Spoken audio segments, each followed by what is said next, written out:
Hai, Assalamualaikum. Apa khabar semua? Terima kasih sebab sudah klik video ni dan jangan lupa tekan tombol subscribe. Kembali lagi bersama saya Aa berbagi info dan kisah menarik. Oh, sebelum tu jangan lupa tekan tombol subscribe, tekan loncengnya juga.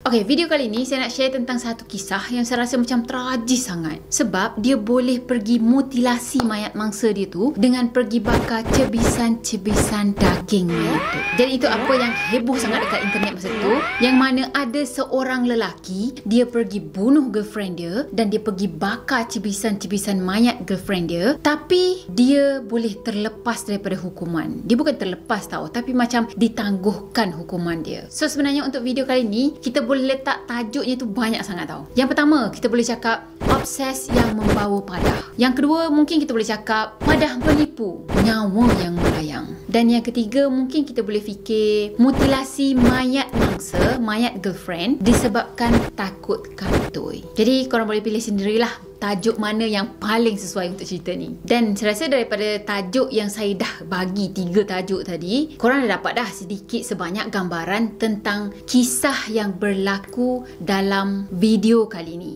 Okey, dah sedia? Jom kita mula. Okey, kes pembunuhan ni telah berlaku di Argentina dan tahun lepas, tahun 2020, sempat viral seluruh dunia. Si pelaku ni masih muda tau. Namanya adalah Naim Vera dan dia berusia 19 tahun. Remaja lagi kan? Dan nama si mangsa ni pula adalah Brenda Misela Gordillo. Brenda ni berusia 24 tahun dan katanya dia adalah pemain hoki tempatan Argentina. Ya, beza umur diorang dalam 5 tahun jugalah. Si Naim ni orangnya handsome tau. Korang boleh tengoklah gambar dia ni. Dia lah handsome, hot. Katanya kalau dekat sekolah tu memang dia adalah seorang lelaki pujaan hati gadis. Dia orangnya ramah, suka berkawan, suka bertegur. Kiranya bukan geng-geng hawk tapi combong. Bukan. Jadi dengan penampilan dia yang bergaya, yang ganteng banget kan. Dan tu dia sendiri bukanlah berasal daripada keluarga yang biasa-biasa.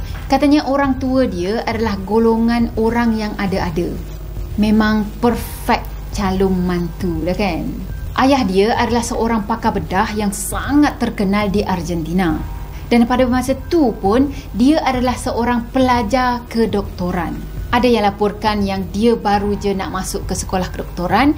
Ada juga yang cakap yang dia pada masa tu sedang belajar di sekolah kedoktoran. Macam itulah. Anyway, kita cuma fikir dia memang seorang yang pandai dan layak untuk menjadi doktor. Jadi kita memang boleh nampak daripada sini, dia daripada kecil lagi memang dididik dengan baik. Walaupun keluarga dia agak ada-ada, agak orang kaya macam tu, tapi Naim ni diajar daripada kecil lagi untuk bersikap ramah, berkawan dengan semua orang, jangan pilih kawan. Dah tu berbuat baiklah dengan semua orang macam tu. Yelah, selayaknya mak dengan ayah patut didik anak-anak mereka lah kan. Dan Naim ni juga adalah seorang anak yang sangat baik sebab dia selalu mendengar kata-kata mak dan ayah dia. Sejuk perut ibu mengandung kan. Jadi daripada gambarannya dekat sini, kita memang boleh nampak yang si Naim ni adalah seorang lelaki yang menjadi kegilaan semua wanita. Dan tak lama lepas tu, katanya Naim tadi dikenen-kenenkan dengan seorang wanita yang bernama Brenda. Jadi dia tak kenal pun siapa Brenda ni sebenarnya, tapi kawan-kawan dia yang memperkenalkan mereka.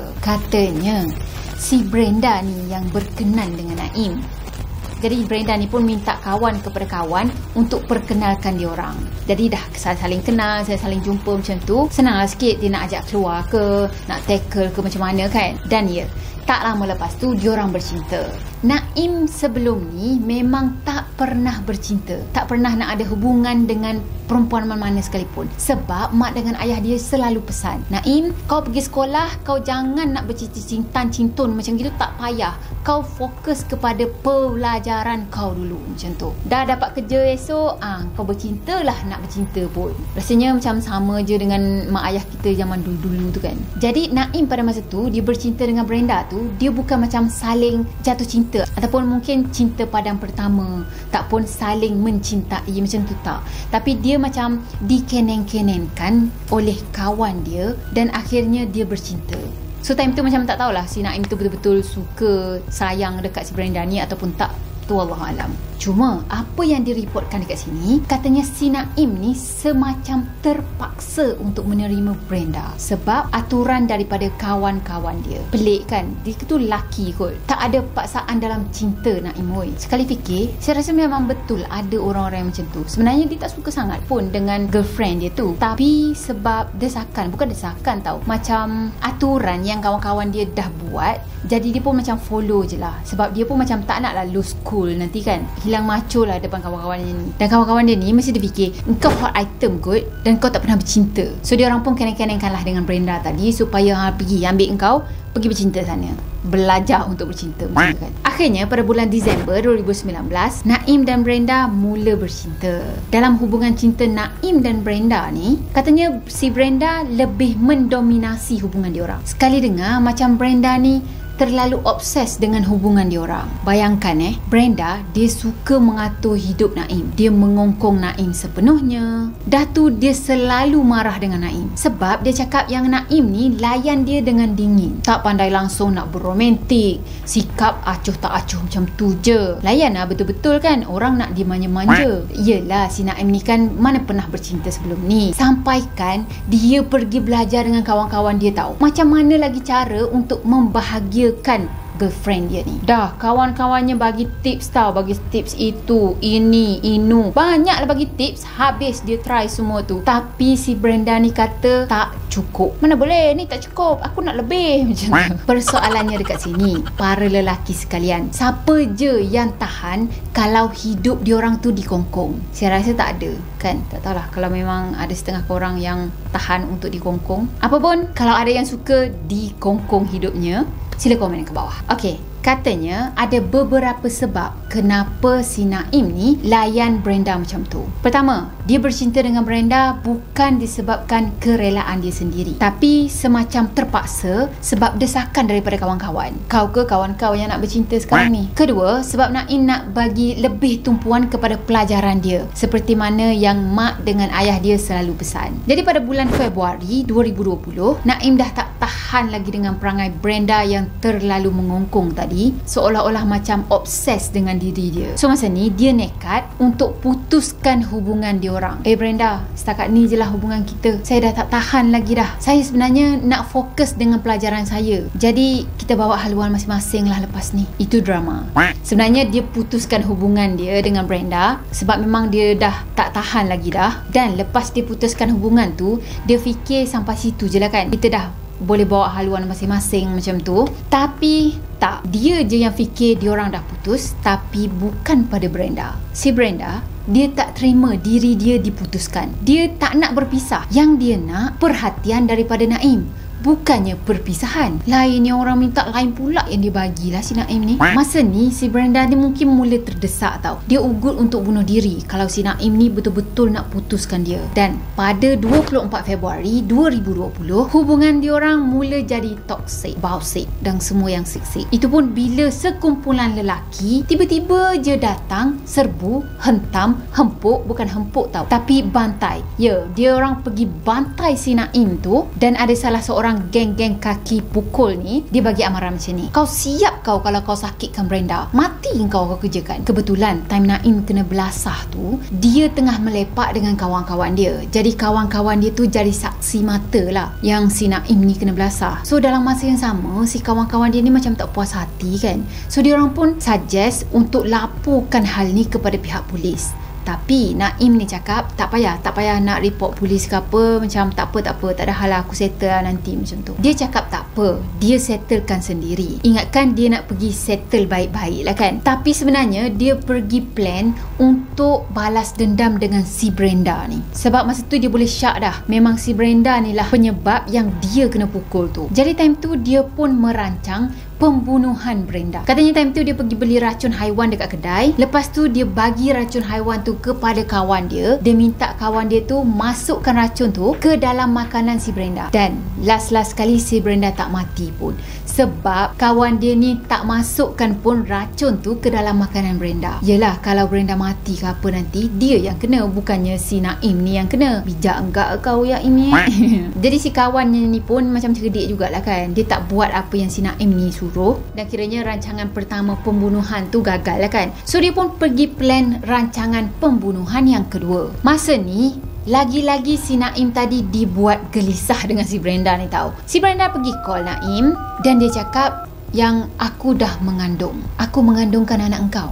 Jadi engkau kena bertanggungjawab. Dia siap pergi post gambar pregnancy test kononnya sebagai bukti yang memang dia tengah mengandung time tu. Time ni kalutlah si Naim ni kan. Sudah habislah kalau family aku tahu je benda ni, habis. Memang dia akan mencemarkan nama family dia. Tambah pula family dia ni kan jenis keluarga yang berpendidikan, berdisiplin tinggi dan sangat dihormati dalam kalangan masyarakat. Kalau kes ni tersebar, memang keluarga dia akan dapat malu. Jadi dia cuak time tu, dia memang takut sangat time tu. Dia terus proceed ke plan kedua. Plan kedua dia time tu, dia pergi ajak Brenda untuk jumpa dekat apartmen milik Vera di Catamarca yang ada dekat wilayah barat laut Argentina. Jadi katanya apartmen tu memang kosong dan pada 1 Mac 2020 pada hari Sabtu dan jam 4 pagi diorang jumpa dekat sana. So apartmen tu sebenarnya keluarga Vera tadi diorang rancang untuk buat apartmen sewa. Nak bagi sewa dekat student-student lah sebab apartmen tu sendiri ada dekat je dengan University National Catamarca. Jadi kat dalam apartmen tu lah segala-galanya berlaku. Katanya mereka mula gaduh mulut dan akhirnya membuatkan si Naim ni bertindak di luar kawal. Naim pergi cekik leher Brenda dan bahagian mulutnya ni dia sumbatkan dengan cebisan kain macam tu. Lepas Brenda dah meninggal, dia pergi mutilasikan mayat si Brenda ni. Dia pergi kerat-kerat badan Brenda menjadi cebisan-cebisan yang kecil dan dia pergi panggang cebisan-cebisan daging tu dekat atas pemanggang BBQ. Wow, memang wow sangat. Sebab itulah kes ni jadi viral sebab itu adalah satu benda yang kata bukan semua orang boleh fikir untuk buat perkara macam tu kan. Dia ingat itu daging lembu yang dia pergi panggang atas pemanggang BBQ tu. Jadi katanya dia pergi panggang daging mayat tu semua sebab dia fikir daging mayat manusia ni akan jadi lembut selepas dipanggang. So senanglah sikit dia nak buat kerja penghapusan mayat lepas ni. Dia belajar apa tadi? Perubatan kan? Sebenarnya itu adalah kesilapan yang paling besar yang dia buat. Sebab mayat Brenda selepas dibakar tu makin mengeluarkan bau yang tidak menyenangkan. Rupa-rupanya ada jiran yang terbau sesuatu yang terbakar tau. Macam daging dibakar macam tu lah. Cuma time tu dia fikir, agaknya jiran aku ni datang buat BBQ kot. So dia tak kisahlah kan, itu kan rumah orang, suka hati dia dah nak buat apa pun. Jadi sebab dah ada bau yang tidak menyenangkan tadi, si Naim ni mula rasa panik. Dah, kalau orang tahu apa yang aku buat kat sini ni, memang habis lah aku macam tu kan. Dia pun masukkan daging Brenda yang dah dipotong-potong, dah dibakar tadi ke dalam satu bungkusan. Katanya sebahagian daripada mayat Brenda ni dia pergi buang dekat dalam tong sampah dan sebahagian lagi dia pergi tanam. Katanya masa dia on the way untuk buat pelupusan mayat tu, kebetulan tau ada pula pihak polis yang memang buat roadblock time tu. Boleh bayangkan tak betapa berdebarnya dia masa tu. Yelah, dia tengah bercakap-cakap dengan polis kat depan ni kan, tapi ada mayat dekat dalam bonet belakang. Cuma masa tu mungkin air muka dia pun nampak macam baik macam tu je kan. Jadi polis time tu dia cuma minta ID dengan lesen je. Dah cek semuanya lengkap, okey, tak ada masalah. Pihak polis tadi pun minta dia untuk teruskan perjalanan. Dah lepas pemeriksaan polis tadi, barulah dia pergi tanam cebisan-cebisan mayat yang selebihnya. Lepas dah settle buat pelumusan mayat semua, dia terus balik rumah. Tapi sampai dia dekat rumah, dia macam cacing kepanasan tau. Tak duduk diam, rasa gelisah, rasa takut, tak senang duduk lah time tu. So masa ni dia pergi ceritakan semua yang berlaku dekat ayah dia. Konon-kononnya macam luahan perasaan lah kan. Mungkin dia pun itulah tak tahu nak cerita dekat siapa. Benda ni sendiri jadi satu beban untuk dia kan. Jadi lepas dah buat luahan perasaan dekat ayah dia tadi, ayah dia pun macam sedia maklum ini adalah satu kes pembunuhan, satu kes yang sangat berat. So dia pun panggil lah peguam mereka untuk datang ke rumah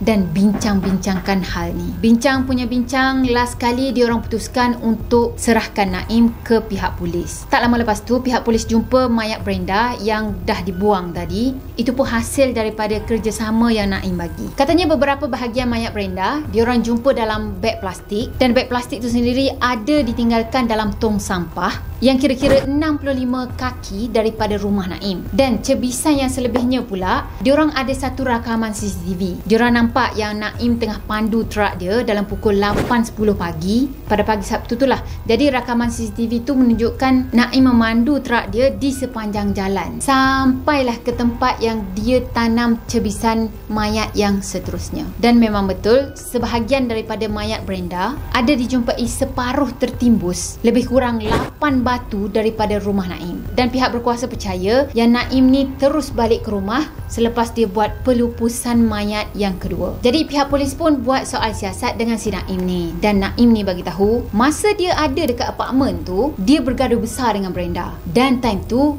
Brenda secara tak sengaja terjatuh daripada tangga. Bila dia dah nampak Brenda tadi jatuh daripada tangga, dia pergi ambil selimut dan dia pergi bungkus mayat Brenda. Lepas tu dia pergi bakar. Yang mana mungkin Brenda belum mati lagi time tu. Cuma itu adalah keterangan yang dia bagi. Bila pihak forensik tadi buat bedah siasat, mereka mengesahkan yang Brenda ni meninggal disebabkan oleh sesak nafas. Yang mana disebabkan oleh ada cebisan kain yang ada dekat dalam mulut Brenda. Pasukan forensik juga ada terjumpa cebisan kulit yang ada dekat kuku Brenda.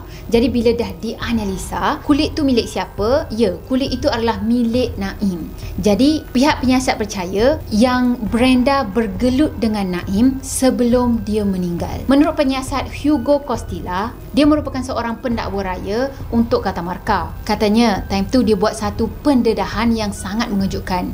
Dia cakap, lepas dah bedah siasat, mereka mendapati bahawa Brenda tidak hamil. Jeng jeng jeng. Dan Naim juga tak sembelih dan juga tak cincang mayat Brenda, lepas tu baru bakar. Nope, itu tidak berlaku. Katanya, apa yang jadi, dia tak sembelih mayat tu, tapi dia pergi bakar mayat tu. Dan akibat daripada pembakaran tu, dia terpaksa pergi potong mayat tu menjadi cebisan-cebisan yang kecil. Rupa-rupanya sebab dah terbakar dan berbau kuat sangat, so benda tu buat dia jadi sangat panik. Jadi dia pergi kerat-kerat mayat Brenda supaya senang untuk dia bawa dan pergi buang. Cuma kalau dia pergi bakar dulu, dia pergi bakar atas apa? Adakah dia pergi bakar atas pemanggang BBQ tadi? Besar sangat ke pemanggang BBQ tu? Tak ke kalau dia letak dengan dah bungkus dengan selimut tadi, lepas tu ambil je orang tu, mayat tu, pergi letak atas pemanggang BBQ, muat ke?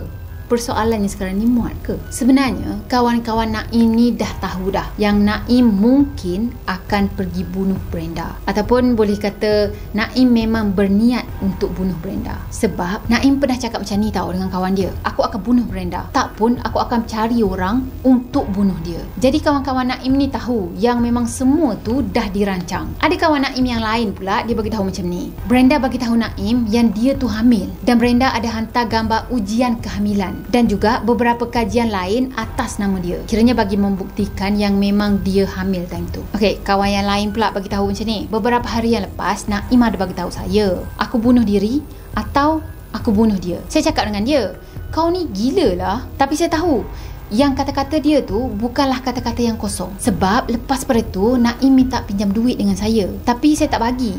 Dan saya tak sangka pula perkara macam ni boleh berlaku. Cuma yang jadi heboh, lepas dah jumpa mayat pun Naim tadi tak dipenjarakan. Satu negara Argentina memang heboh time tu, sosial media pun heboh. Yelah kan, dah salah, dah kenapa boleh bebas macam tu je, tak dipenjarakan kan? Ini tak adil yang Arif. Belum.